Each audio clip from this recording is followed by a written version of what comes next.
Hey guys, welcome back to Clownfish TV. This is Neon. I am here with Geeky Sparkles. Hello. And boy, did Kickstarter bet on the wrong horse.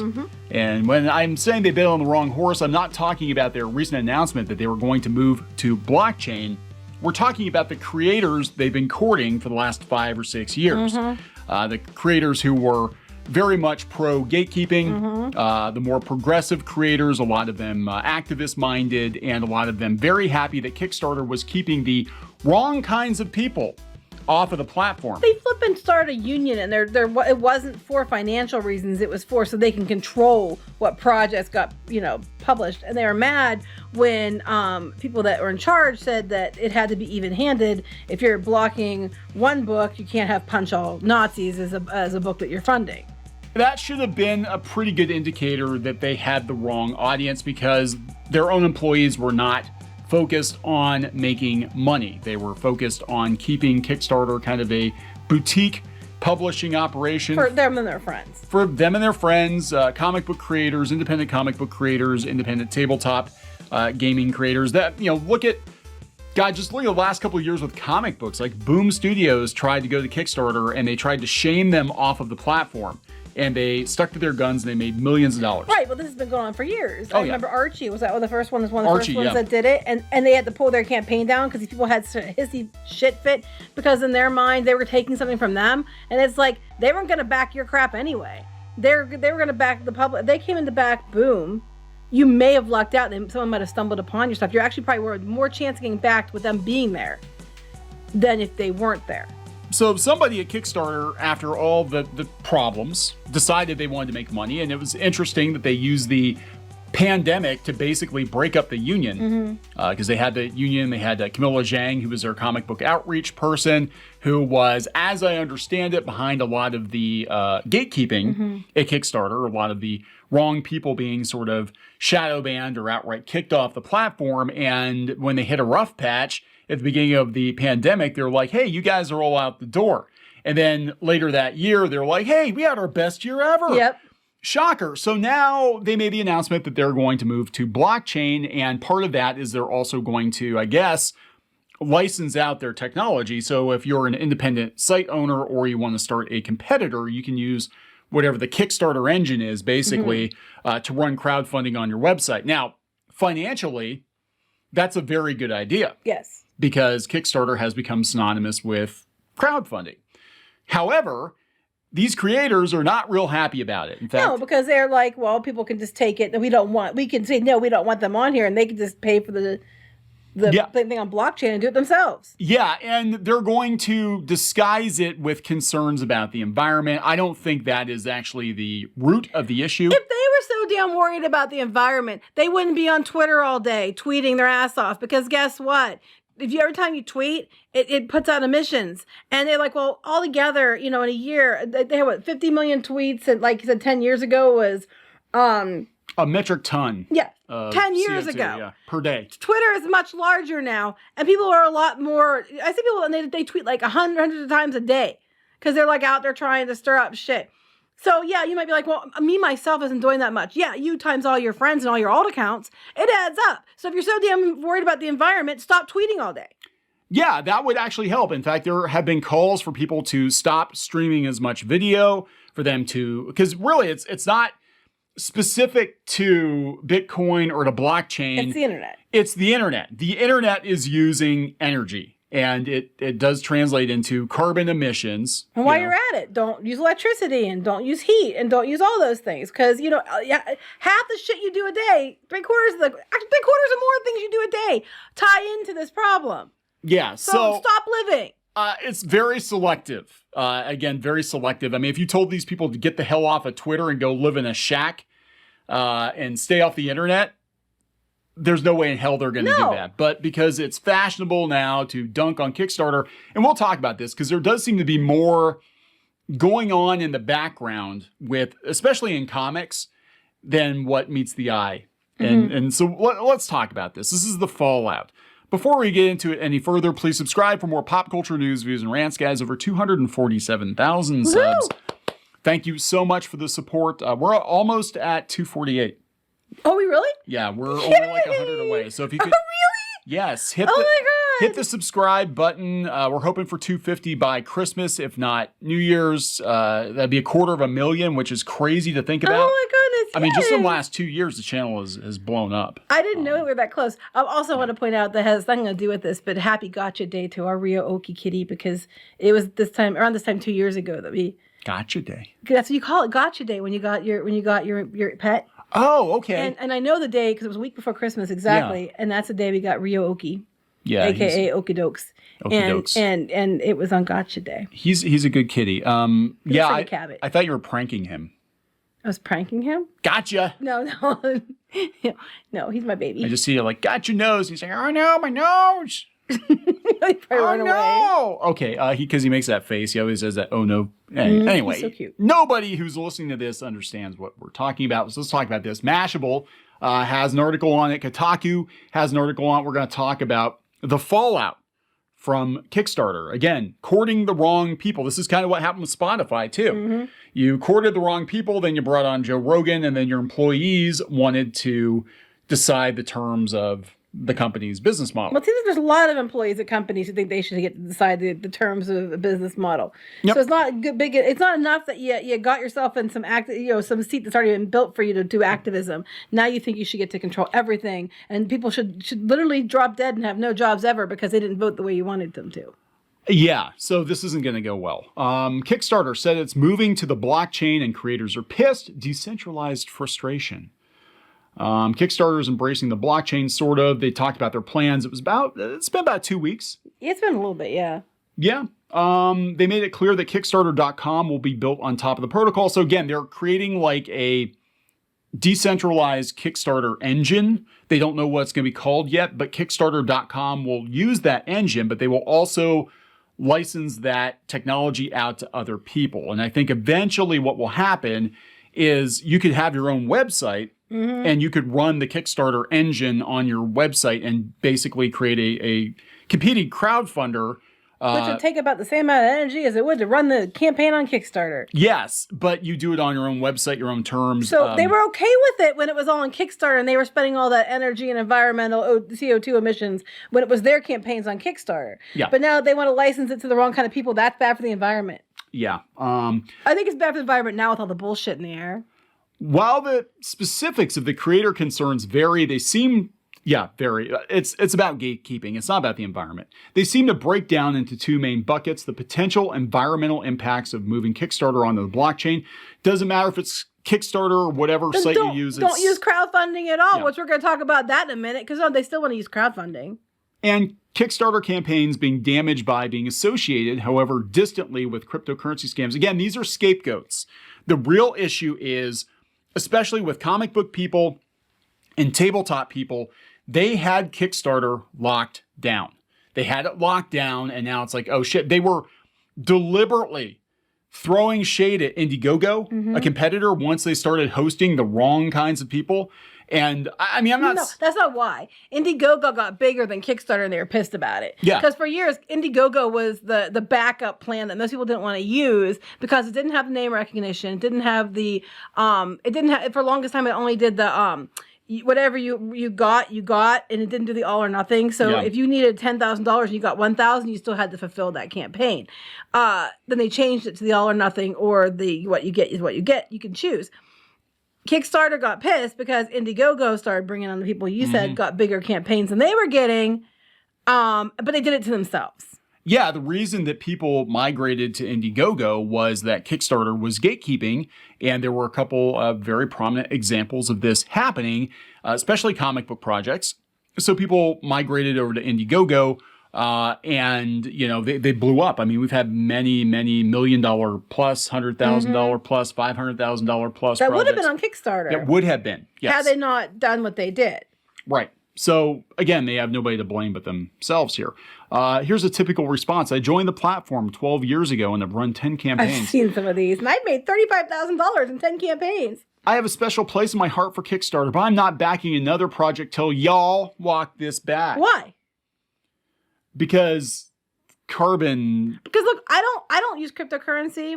It's not something I really do. It's not something I'm just not into it. This is not me defending cryptocurrency. I'm just saying, if you're bitching about this and the move to go to, to switch it over to be open source or whatever for people to use if they pay for it, you can't really make that argument if you were going to use it when it's on the platform, because you're using the exact same thing. If you go to another crowdfunding platform, you're using the same thing. You're still using the O2 or CO2 crap too. Yeah, you're still causing the problem. If you're tweeting, if you're watching this video angrily on YouTube, you're still contributing to the problem.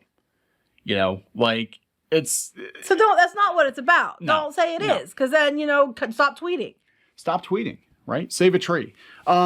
David B. Thomas. Again, don't contact any of these people. These are tweets that were put into public articles. It's on Mashable.com. It's on Mashable. Assuming they don't reverse this decision, I'll be deleting my Kickstarter account, despite several campaigns having not yet shipped. I am just going to eat the loss instead of be a part of this bullshit. I don't want to be a part of this bullshit. Okay. I don't want to be a part of this bullshit okay. either. Don't have to be. You do you, fam. Wow, I didn't expect very much, but even on its own terms, this is spectacularly dumb. They're not going to miss you. So is putting on Twitter. These are the same people, same kinds of people that were complaining about Boom Studios going to crowdfunding because they were literally taking money out of the mouths of marginalized creators, which is patently untrue. Mm-hmm. Actually, some people got money because they were on that. Yeah, they're like, hey, I'm here. Let's back some other projects. That's exactly what happened. We've FOMO'd ourselves into ruining our platform. No, actually, they chased after activists and they ruined their platform. Mm-hmm. They lost out on so much money. But I'm saying they're so outraged by Kickstarter. Are they going to be outraged by other crowdfunding platforms? Because they're all out there causing this problem. They're all hurting the environment just by being on the internet. Yeah, it's going to be really interesting to see if they're like, okay, we're rage quitting Kickstarter and we're going to this other platform, and that other platform starts using the Kickstarter technology. So it's the same damn thing. Yeah, it's all the same thing. Well, that's it. They're like, here, because of crypto. They keep saying it's because of crypto. They weren't going to make you use crypto. No, they're talking blockchain. I mean, yeah, they're going to take, I guess they're going to accept cryptocurrency, but they're using the blockchain because it's more secure, but they're not like, I'm sure they'll probably sell NFTs and shit like that too. But they could turn around and not use blockchain to the exact same damn thing and they still get pissed about it. They could have done this quietly. They could have just been like, yeah, we're just going to start using blockchain, and frankly, our users... they're trying to be transparent, but they would have been like, they're not going to know any better. Freaking banks, your bank could be using blockchain technology in the next couple of years. And they don't really, I don't know if they have to notify you legally that they're doing it, but they probably do it because they think they should, because they want to be transparent, Well, speaking of which, then Kickstarter puts this up. We know our community has a lot of questions about this new direction, including how it will benefit creators. It won't, really. And how we'll stay true to our environmental commitments. We're listening. We've started an FAQ with what we've been asked most. What is their FAQ? Let's go look at their FAQ. So they added to their original announcement. Okay. What does this new protocol mean for creators? The first thing to know is Kickstarter's mission remains the same. Kickstarter exists to help bring creative projects to life. Over time, we believe we can make crowdfunding for creative projects more effective and more available to creators around the world. Not by changing the core experience, but by allowing more people to build on top of it alongside us. Again, we're gonna give you the license to bottle your own Coke. This sounds more like Kickstarter than other things they've done. Yeah, imagine your dream tool for crowdfunding your project, whether it's an easier way to get the word out to backers or taking the headache out of shipping. So what they're going to do is, again, bottle their workflow, their engine, and let other people run it off of their own website. I actually think that's a pretty good idea. I think it's a great idea. I think it is a good idea. I think it's a great way to reach other places you might not have reached before. It's smart.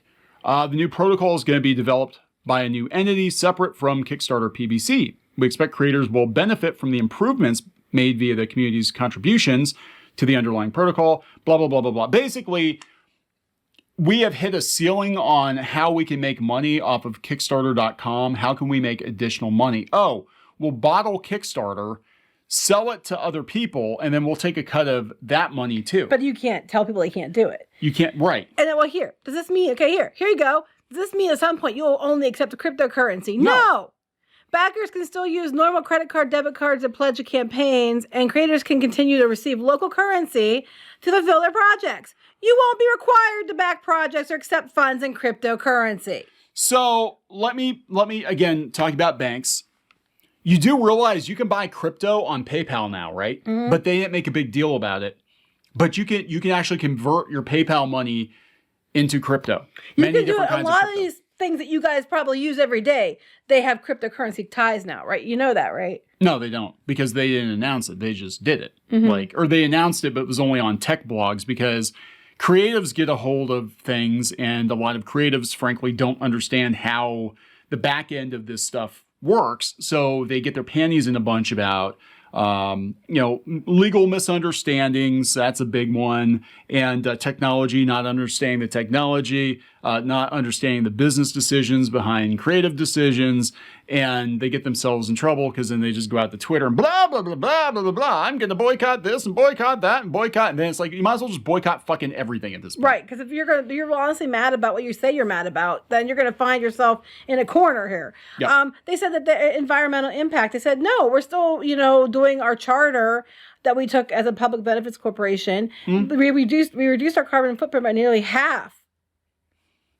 It doesn't matter because NFTs and crypto are bad. Because one person on the internet said that's what it was about when it wasn't. When in reality, it's about control. Yeah, that is really, at the end of the day, that's what this is about. We've got articles out here in Kotaku, people getting pissed off. You go out to Twitter, of course, you've got a lot of comic book people like, hey, Kickstarter, how does operating on the blockchain actually benefit creators? You have given us no real answer. Yes, they have. They said it will benefit creators because you can basically crowdfund anywhere. Mm-hmm. Anybody can use the Kickstarter engine once they get it done. And that's going to piss people off because they can't keep them off of Kickstarter.com. You'll see some of the people complaining loudest are the ones who wanted gatekeeping to happen in the first place, coincidentally. Meanwhile, there is a bunch of them going, we're going to go to Zoop. Now, if you remember, we mentioned Zoop a while back. Yeah, so Zoop, this is where it gets really interesting. And just to be clear, it's not just comic book people that are complaining, tabletop people are complaining too, but there's a crossover here. And Zoop is going to go after the tabletop type of people, yes. Yes, the same kinds of people that are, advocating for gatekeeping on Kickstarter are the same people who have the tabletop industry locked down to the point of being absolutely ridiculous. Zoop was announced over the summer. And it's yet another crowdfunding site, but this one is specifically for comics and I think tabletop games, right? And it kind of came and went. Nobody really thought anything of it. They're like, why do we need this? Beyond that, when it came and went, it already said they had their campaigns picked, and it basically made it sound like they come to you. You don't call us, we call you. And they had their own certain ones already in the works, and it didn't seem like it was going to be open to everyone else. It was kind of, it was a very gate-kept, comics-only Kickstarter. It's what Kickstarter under Camilla Zhang, I think, wanted to be. Now, what's curious is she actually is involved with Zoop. Because now they're going to open it to more creators. Yeah, okay, so when they announced that wasn't the case. Yeah. So Camilla Zhang, who was let go... And was a big problem about why Kickstarter went down the shithole to begin with. Yes, because she was kind of the gatekeeper in chief, as I understand it. Again, as I understand it. But she jumped ship to Zoop. And as I understand, she jumped ship to Zoop, and there were like crowdfunders that she was supposed to be managing that she just kind of like up and noped out of. But she went to the Zoop. So this is basically, I think... in part, her vision of what she thought Kickstarter should be. Now they're coming out of the woodwork and you haven't heard anything about them in months. And they're like, oh, hey, everybody's unhappy with Kickstarter. Well, yeah, because Kickstarter sucks. Here we come. And we're going to open to more creators. Now, before it was set up that, okay, well, they already had here's what's coming. We're doing these people. But now they're like, boutique platform for crowdfunding. I love this. They're like, they had a huge success with the Wintermen campaign, right? Which raised $193,000. That's their huge success?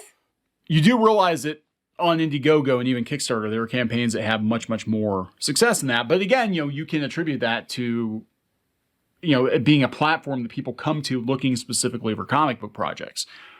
Zoop is like a completely unproven thing, but I think it's no name recognition at all. No. But we won't talk about Indiegogo. In fact, this is coming from Comics Beat that willfully ignores Indiegogo. And the only thing I need to say Comics Beat willfully ignores a lot of things. Yeah, they used to be pretty legit. I don't know what the hell happened. Be. 10 years ago, they were pretty legit. A lot of places were pretty legit until like 2015, 2016. Yeah. Oh, yeah. Everything changed. Gee, I wonder what the catalyst for that could have been. Who knows? I have no idea. But yeah, so 193,000, massive success. So this is an email that Zoop put out. To who? What? All 10 people that follow it? The entire comics community, and it got no comments. What comics community? Well, I didn't get an email. Did you get an email? I didn't get an email. We're the comics community. Why didn't we get an email? All the people complaining on Twitter. Dear Blue Checks on Twitter. Dear Twitter Blue Checks. That's actually how they should have started. Dear Twitter Blue Checks. There has certainly been uproar in the past 24 hours regarding crowdfunding and some changes that appear to be on the horizon. We're seeing the conversations, and we understand your concerns, and most importantly, your need for an alternative. Yeah. Hey, I'll give them total credit for leveraging the situation. You know what? I respect that. How very capitalist of them. I know, right? But I do respect them leveraging the situation. I find that amusing, and I'll give them props for that because that's pretty smart. I'd do it. I would too. I respect this. Yeah, I'd do it. Here's some information we can provide about Zoop. And its current form, Zoop is a current form. Curated is what we're talking about. Curated crowdfunding platform plus a suite of services. What that means is we are a full-service crowdfunding solution that hosts campaigns but also handles campaign management, printing, fulfillment, and other services. Now, I'm going to stop right there. Anybody can do that right now. Mm-hmm. You can start your own Shopify store. You can get this plugin. You have to pay for it. I know people don't like to pay for things. Well, you have to pay fees when you use those other services anyway. Yeah, but you have to pay up front. Mm-hmm. You have to pay up front, but you have to pay for it. But you can do this yourself right now. You don't need Zoop. You don't need Kickstarter. You don't even need Indiegogo. You can do it all yourself. Anyway, back to this. To date, we've focused on established creators and publishers. Yes, it was definitely curated. Their friends only. That don't have the bandwidth to handle those things on their own. Zoop always planned to open up the platform. Oh, really? Yeah, because people were complaining about them. They're like, oh, they're gatekept. Oh, no. We meant to do it. Yep. We always plan to open up a platform and let anyone use it who wanted to, just like other platforms. It takes time and resources. How do we do it quickly so we can better service the comic community when there is a dire need? Sorry, it's just funny. There's opportunity for them, which that's cool. We're finalizing those details and are discussing internally how this best assists as many creators as our bandwidth can handle. This will look a bit different than our current model and different than what creators may be used to on other platforms, but it works and it works now. If you're a creator interested in working with us, learning more, or asking about our platform and services, please reach out to WhereZoop. WhereZoop? Yeah. WhereZoop.com. Please understand, it may take a little time. I mean, look, I'll give them credit for that. Okay, wait. Here's the thing. You can reach out for us. The problem is with Kickstarter, Indiegogo, and things like that, as long as you didn't violate any terms, you're allowed to go ahead and put your stuff up. Now it's, they're not going to take you probably at this point in time if you're like, nobody, right? Like Kickstarter, anybody can go do it. Indiegogo, anybody can go do it. Yeah. Zoop's going to be like, here's an alternative, but you have to be somebody that we can leverage to do it. I mean, just keep that in mind. I mean, it's really good to have alternatives if you really, really feel that strongly about it. Hey, the market having alternatives and competition is a good thing. But, keep in mind, it's probably going to be, you have to be so high to ride this ride. So tall. And if they court... Not so high, so tall. If they court certain kinds of creators, they're going to be in the same situation Kickstarter is in as soon as they make one unpopular decision. Because right now, the comic book industry and the tabletop industry, and they're complaining too, the way things are is that they have an approved list of creators. You have to be an approved creator to use various crowdfunding channels, to use various news outlets, to get retweeted, to get jobs. You have to be on the approved list, and if you're not, then you're verboten and off to Indiegogo with you. Go. But it's going to be really interesting to see how this changes things, if this changes things, because Kickstarter, again, I'm thinking back to Boom Studios and all these people, a lot of the same people came out of the woodwork trying to shame them off of the platform. Because all these people think that if they shame them off, it'll go to them. Yeah. Yep. That's what it is. They think that somehow they'll benefit from it. that is not how it's going to work. Now, tabletop's going to be interesting because they raise significantly more money. Yes, tabletop is a much bigger deal. Yeah, so tabletop creators now, they are complaining, but it seems like, from what I'm seeing, it's mostly comic book creators. But it's going to be really interesting. Then don't use it. Don't use it. You know, don't use it. That's what they're trying to say. We're not going to use it. Okay, fine. Don't use it then. Don't. Then you know what? Maybe Kickstarter will be more appealing to some of us who have had concerns about their gatekeeping over the last couple of years. It's not hard. Don't use it. And the thing is, if you don't want to use any of these, you don't have to. You can go do it yourself. Or if Kickstarter does get it through, then just use their engine and do it on your own terms. You know what I mean? You don't. That's what it's about control. The whole thing is about control. It's interesting. They're talking about tabletop developers wanting to use something called GameFound. And I remember this happened with video games too. They wanted to move off of Kickstarter for various reasons, and they had platforms that they set up, and none of them took off because it wasn't centralized enough, you know. And Kickstarter's been the standard. Yeah, so good luck with that. I mean, I'm not saying it can't be done, but like you put everything in the Kickstarter, and there are a lot of companies out there that their business model literally hinges on Kickstarter. Now you're like, well, you did one thing I didn't like, so fuck you. And it sounds like it was a misunderstanding anyway. Yeah. So, because people on Twitter said... The people on Twitter said... Newsflash, people on Twitter aren't always right. Newsflash, people on Twitter are not only not always right, but they're more often than not your friends. They're also hypocrites because they're yelling about how you don't want to hurt the environment as they incessantly tweet and hurt the environment. Yeah, so I would say stay off of Twitter all the way around. There you go. Save a tree and save your sanity.